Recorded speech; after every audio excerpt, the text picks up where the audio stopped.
네, 오늘은 그 제13대 충북도의회 전반기 의장 후보로 선출되신 이상식 당선인 모시고 인터뷰 진행하겠습니다.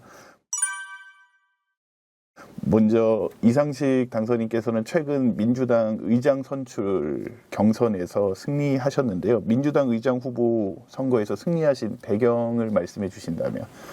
네, 우리 그 민주당 그 당선자들께서 좀 선택을 하신 이유 중에 가장 큰 것이 지난 4년의 그 도정이 많이 왜곡되어 있다. 그래서 그 도정을 바로 잡고 충북의 미래에 대해서 재설계를 해야 되는데 그렇다라면은 좀 일을 하던 연속선상에서 좀 일을 하던 사람을 선택하는 것들이 좀 효율적이지 않겠느냐. 이제 이런 그 판단들을 많이 해주신 것 같고요.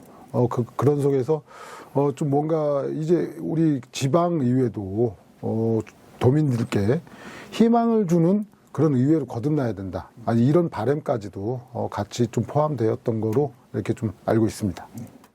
민선 9기가 시작되고 이제 13대 충북도의회에서는 그 오송참사 추모비 사업 어떻게 좀 풀어가실 계획이신지.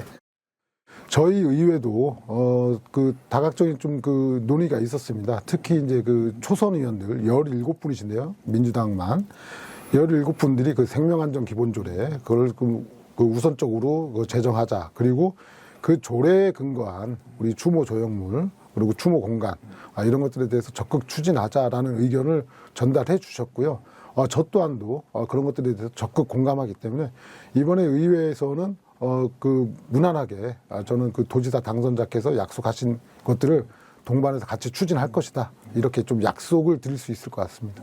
이제 일하는 바퍼의 사업 구조의 문제점 그리고 뭐 청풍교 예산이 투입되는 부분 이런들을 좀 지적하셨는데 이 부분들은 이제 도의회에서는 향후에 좀 어떻게 좀 풀어가실 계획이신지.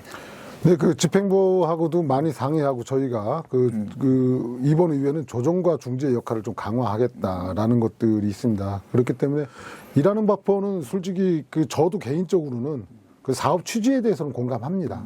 어르신들의 그 일자리, 그 장애인들의 일자리 이런 측면에서는 긍정적인 게 있으나 사업의 어떤 그 과정이 좀 석연치 않은 부분들이 꽤 있습니다. 그리고 그 진행 과정에서의 어떤 그 반목과 질시 이런 것들이 존재하기 때문에 그런 것들을 좀 수정해서 그 본래의 취지를 좀 살리겠다라는 그 당선자의 입장들 충분히 공감하고요.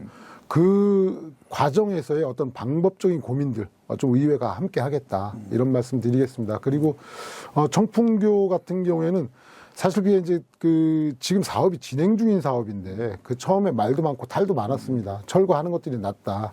처음에 철거를 할 때는 국비가 이제 그 동반되는 거였는데 저희가 철거를 거부하면서 국비는 이제 사라졌죠. 자, 그래서 그리고 나서 이제 도에서 예산 투자를 해서 새롭게 단장을 한 건데 여기에서 다시 또 철거가 들어간다면 철거 비용이 지금 그 사업 조성 비용보다 많을 거로 예상이 되는데 예산에 대한 어떤 과다 투자 그리고 중복 투자 이런 부분들에 대해서 집행부와 의회가 같이 한번 지혜를 모아볼 필요가 있다 이렇게 생각을 합니다.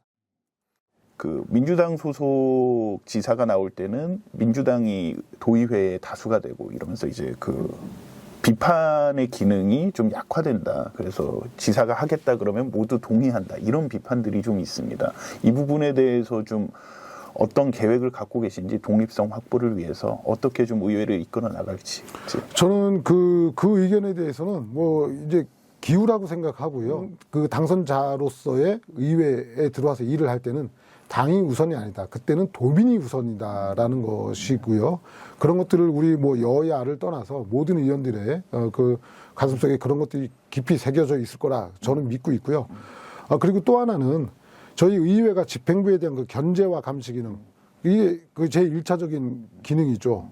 그러나 꼭 거기에만 국한되어지지 않는다. 그리고 그것은 저변에 저희의 1차적인 기능으로 자리 잡고 있지만 그 이외에 조정과 중재의 역할이 더 필요하다. 정책에 대한 조정, 우리 그 충북 내 균형 발전 정책이라든가 여러 가지가 있습니다. 이런 것들에 대해서 조정하고 중재해서 그 정책이 더 수월하게 그리고 더 효율적으로 진행될 수 있도록 이렇게 하는 것들도 저희의 역할이고요. 또 계층 간, 지역 간 이런 그 뭐 갈등의 문제들 이런 것들에 대해서도 저희 의회가 적극적으로 나서서 할 때 그때 이제 그 집행부와 우리 그 의회가 협력, 협치 이런 것들에 대한 어떤 그 공감이 형성되지 않을까 저는 이렇게 바라보고 있습니다. 제일 중요한 게 인사검증위원들을 기존의 9명에서 11명으로 늘렸단 말이에요. 거기에서 상임위 한 7분 정도가 기존 검증위원이 되시는 거고 그 외에 4명을 의장이 추천하는 의장 몫으로 배정이 됐습니다. 그래서 그 4명의 의장 몫을 뭐 소수 야당이나 무소속에게 좀 배분한다는 내용이 조례에 포함이 돼 있는데 이 부분을 좀 어떻게 활용하실지. 네, 그 인사 검증은 그 상당히 필요하죠. 그 사실상 법적 구속력은 좀 약합니다. 하지만 인사 검증 과정에서 그 해당자의 그 사업 수행 능력 그리고 뭐 도덕적인 것들까지 다 포함해서요. 이런 것들이 이제 공개되어지기 때문에 이제 도민들의 판단까지도 유도할 수 있다라는 측면에서 인사청문회는 굉장히 긍정적이죠. 사실은 저희가 집행부를 보호하기 위해서 인사청문회를 또 여당 입장에서 하겠다 이제 이런 생각은 없습니다. 정말 도민의 입장에서 그 해당자의 그 인사청문 대상자의 그 사업 수행 능력을 꼼꼼히 봐야 된다라고 한다면 저는 먼저 의원들께서 인사청문회 참여하고 싶은 의원들 저희가 뭐 그렇게 그 국회처럼 저희가 300명씩 이게 되진 않지 않습니까? 그렇기 때문에 먼저 참여해서 그 검증을 해보겠다라는 의지를 갖고 있는 의원들을 먼저 추천하겠다. 여야를 막론하고 그리고 나서 그 수가 부족할 때는 제가 거기에 그 적임자를 주변 이제 우리 의장단, 위원장단과 상의해서 이렇게 좀 선임하는 과정이 가장 민주적이고 그 일의 효능감을 높일 수 있는 그런 방법이지 않을까 이렇게 생각을 합니다. 그 다수당인 민주당에서 후보를 선출하신 당선인이시기 때문에 이제 의장으로 활동을 하신다는 게 이제 기정사실화돼 있는데요. 그 충북 도민분들에게 의장으로 선출돼서 의장직에 오른 이후에 좀 어떻게 해나가겠다, 어떻게 충북도를 발전시키겠다 이런 계획들을 마지막으로 말씀해 주신다면. 이번에 중앙정부와의 그 소통의 그 면을 좀 넓혀서 자치법권 강화를 좀 추진하겠다라는 그 목표점이 있습니다. 일단 저희가 법률 내에서 조례를 정하다 보니까 그 지역의 특성을 반영한 독창적인 조례가 없다라는 비판이 있습니다.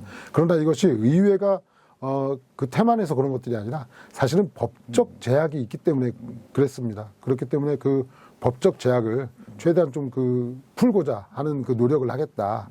그래서 결국은 그 도민들을 위한 그 제도적인 그 기반들을 만들어 갈 수 있는 그 토대를 만들겠다라는 것이고요. 두 번째 이제 그 도정에 좀 적극적으로 저희 의견을 좀 전달하겠다라는 것인데 그것이 뭐냐면 저희 의회에서도 많은 정책들이 생산되어집니다. 왜냐하면 주민들을 가장 밀접하게 만나는 게 저희 의회이기 때문에요. 주민들이 필요로 하는 현안들 이런 것들을 좀 저희가 많이 가지고 있기 때문에 그러한 그 생산된 정책이 도정에 직접적으로 좀 반영이 돼서 주민들의 뜻이 좀 실현될 수 있도록 이렇게 하는 것들이 두 번째 목표다 이렇게 말씀을 드릴 수 있겠습니다. 네, 저희 중부메일 인터뷰에 응해 주셔서 감사하고 중부메일도 충북도의회가 이제 13대 개원을 하면은 충북 도민들의 민의를 잘 반영할 수 있도록 응원하도록 하겠습니다. 감사합니다. 네, 고맙습니다. 네.